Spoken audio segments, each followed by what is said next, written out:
खैर साहब ये बताइएगा कि अभी चल रहा है कि कल आपकी वज़ीर आला के साथ जो मुलाकात हुई, चीफ सेक्रेटरी थे और वो डटे हैं और उन्होंने आपसे माज़रत का मुतालबा किया है।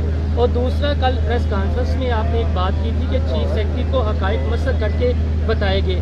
ये 12 करोड़ आवाम का सूबा है और इसका चीफ सेक्रेटरी इतना बोला और इतना कानों का कच्चा है कि वो जो रिपोर्ट उसके पास गलत आ रही है वो मनोमान तस्लीम करके एक सख्त स्टेटमेंट देता है। ऐसे चीफ सेक्रेटरी को तो फौरी तौर पर बरतरफ नहीं कर देना चाहिए कि जो कानों का कच्चा निकलता है। पहली बात तो ये है कि वज़ीर आला, मैं और चीफ सेक्रेटरी साहब मीटिंग में थे।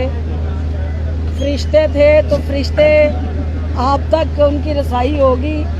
मैं ये जो आप कह रहे हैं गुफ्तगू, ये वहाँ गुफ्तगू नहीं हुई है, पहली बात। दूसरी बात ये है कि हम सब आवाम को जवाबदेह हैं। माफ़ी मांगनी है तो हमें आवाम से मांगनी है, क्योंकि आवाम जो हमसे तो अक़वात लगाती है, हम अगर डिलीवर नहीं करते तो आवाम से माफ़ी और शर्मिंदा होना चाहिए। और आवाम असल मालिक है, हकदार हैं और इस रियासत पाकिस्तान के वो मालिक हैं अल्लाह के बाद। तो बाकी चीज़ें जो हैं ये आईनी कानूनी पैरामीटर्स के अंदर रहते हुए सबको काम करना है।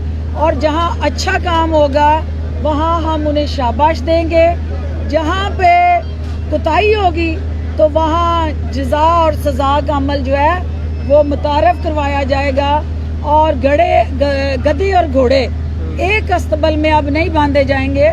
जो ये नहीं होगा कि जो काम करे तो वो शाबाश उसको ना मिले और जो ना करे वो खुशामद करके उसका हक छीन ले, ऐसा नहीं होगा।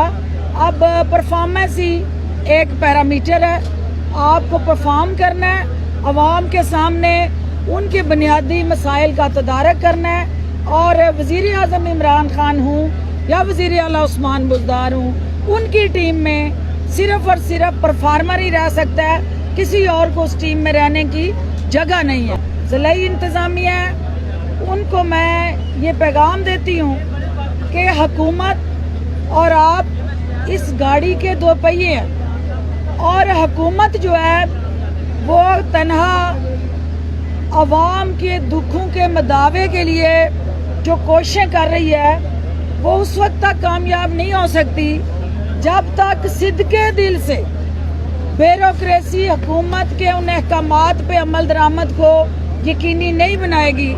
तो हमें अवाम के लिए वज़ीर आज़म के दिल में जो दर्द और एहसास है, ब्यूरोक्रेसी को, अफसरशाही को, वो अमल के ज़रिए उस दर्द और एहसास को अवामी फलाही मंसूबों के साथ जोड़ते हुए अवाम के सामने हमने सुरखरू होना है।